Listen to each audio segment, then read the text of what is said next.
பாவம் செஞ்ச உடனே ஏன் நன்மை செய்யணும்? நன்மை செய்கிறதுனால என்ன பலன்? இதை பற்றி அல்லாஹ் என்ன சொல்கிறான், ரசுல்லா என்ன சொன்னாங்க, சஹாபாக்கள் எப்படியெல்லாம் நடந்துக்கிட்டாங்க, இதை பற்றியெல்லாம் தெரிஞ்சுக்கிறதுக்கு முன்னாடி நம்முடைய சேனலை ஃபர்ஸ்ட் டைம் பார்க்குறீங்க அப்படின்னா கண்டிப்பாக சப்ஸ்கிரைப் பண்ணிக்கோங்க. அப்போ தான் நாம் போடக்கூடிய வீடியோ உங்களை ரீச் ஆகும். வாங்க வீடியோக்குள்ளே போகலாம். அஸ்ஸலாமு அலைக்கும் வரஹ்மத்துல்லாஹி வபரகாத்துஹு. பாவம் செய்யாத மனுஷனே கிடையாது. எல்லா மனிதனுமே தவறு செய்யக்கூடியவங்க தான். ரசுல்லாவா இருந்தாலும் தப்பு செஞ்சுருக்காங்க. தவறில்லாத மனுஷன்னு யாருமே இல்லை. அல்லாஹ் தவறு செய்யக்கூடியவனாக தான் மனுஷனை படைச்சிருக்கான். ஸோ பாவம் செஞ்சுட்டு அடுத்து என்ன செய்யணும்? பாவ மன்னிப்பு கேட்கணும். சரி, இதை காட்டிலும் இன்னொரு விஷயம், முக்கியமான ஒரு விஷயம் அப்படின்னா அந்த பாவத்தை தொடர்ந்து நன்மை செய்யணும். இது அல்லாஹ் தலாவும் நமக்கு சொல்லிக் கொடுக்குறான், ரசுல்லாவும் நமக்கு சொல்லிக் கொடுக்குறாங்க. இப்போ அல்லாஹ் தலா சொல்கிறான், இன்னல் ஹசனாத் யுதீபுன்னு செய்யாது. நிச்சயமாக நன்மை தான் நீங்கள் செய்யக்கூடிய பாவங்களை அழிச்சிடுது அப்படின்னு அல்லாஹ் தலா சொல்லி காமிக்கிறான்.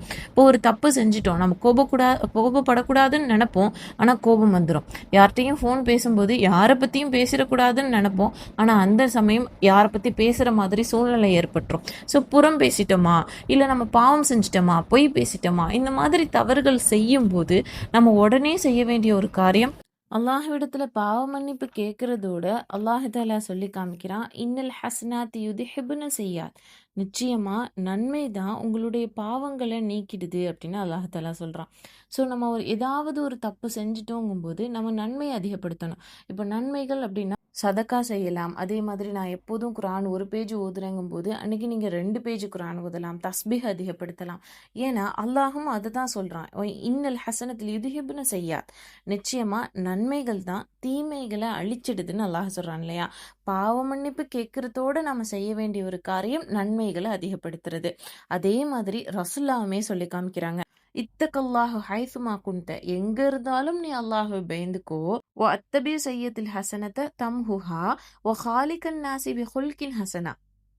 என்ன ஒரு தீமை செஞ்சாலும் அது ஒரு நன்மையை தொடர்ந்து செய் அப்படின்னு சொல்லிட்டு ரசுல்லா சொல்லி காமிக்கிறாங்க. ஒரு தீமை செஞ்சிட்டோம் அப்படின்னா அது தொடர்ந்து நன்மையை செய்யுங்க அப்படின்னு அல்லாஹும் சொல்றான், ரசுல்லாவும் நமக்கு அப்படிதான் சொல்லி கொடுக்குறாங்க.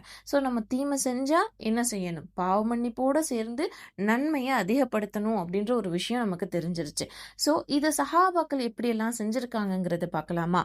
முஆவியா இப்னு அல் ஹசம் ரலியல்லாஹு அவங்க சொல்லி காமிக்கிறாங்க, என்கிட்ட ஒரு அடிமை பெண் இருந்தாங்க. அந்த அடிமை பெண்கிட்ட நான் ஆடு மேய்க்க சொல்லுவேன். எப்போவுமே அவங்க எந்த இடத்துல ஆடு மேய்ப்பாங்க அப்படின்னா ஒஹது மலையுடைய பகுதியிலையும் ஜுவானியான்ற பகுதியிலையும் தான் அந்த பெண்மணி எப்போதுமே ஆடு மேய்ப்பாங்க. அந்த சஹாபி அப்படியே சொல்லி காமிக்கிறாங்க, எப்போதுமே அந்த இடத்துல தான் ஆடு மேய்ப்பாங்க. அப்போ ஒரு தடவை ஒரு ஓனாய் வந்து அந்த ஆட்டை பிடிச்சிட்டு போயிடுச்சு. ஒரு ஆட்டை அதுல இருந்து பிடிச்சிட்டு போயிடுச்சு. எனக்கு சரியான கோபம் வந்துருச்சு. கோபம் வந்ததும் அந்த சஹாபி என்ன செஞ்சாரு, பளீர்ந்து வச்சாரு பாருங்க ஒரு அடி.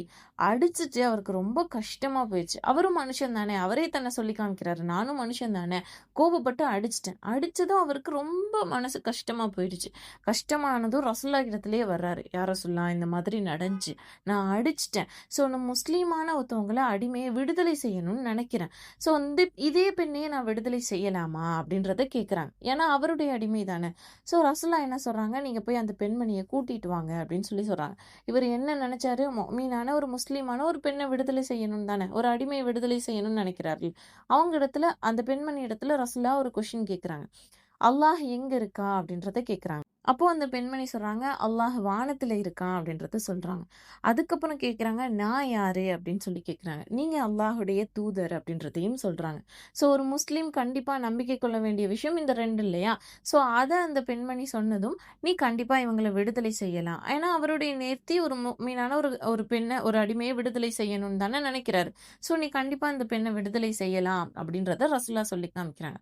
ஸோ இந்த ஹதீஸ்கள்லையும் குரான் வசன்லையும் நாம தெரிஞ்சுக்க வேண்டிய ஒரு முக்கியமான ஒரு விஷயம், கண்டிப்பா பாவம் எல்லா மனுஷனுமே செய்வோம். பாவம் செஞ்சா அது தொடர்ந்து செய்ய வேண்டிய ஒரு செயல், நன்மையை அதிகப்படுத்தணும்.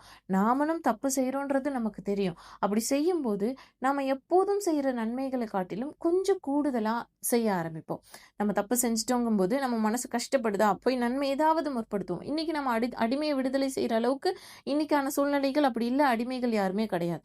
ஸோ நம்ம தர்மம் செய்யறதா இருக்கட்டும், குரான் ஓதுறதா இருக்கட்டும், தஸ்பீஹ் செய்கிறதா இருக்கட்டும், அல்லாஹ்விடத்திலேயே துஆ கேட்டு அதிகமான தொழுகைகள் செய்கிறதா இருக்கட்டும், அதை எல்லாத்தையுமே நாம் அதிகப்படுத்துவோம். அல்லாஹ்விடத்திலேயே உதவி தேடி அவனிடத்திலேயே வெற்றியும் தேடி வெற்றியடையும். அஸ்ஸலாமு அலைக்கும் வரஹ்மத்துல்லாஹி வபரகாத்துஹு.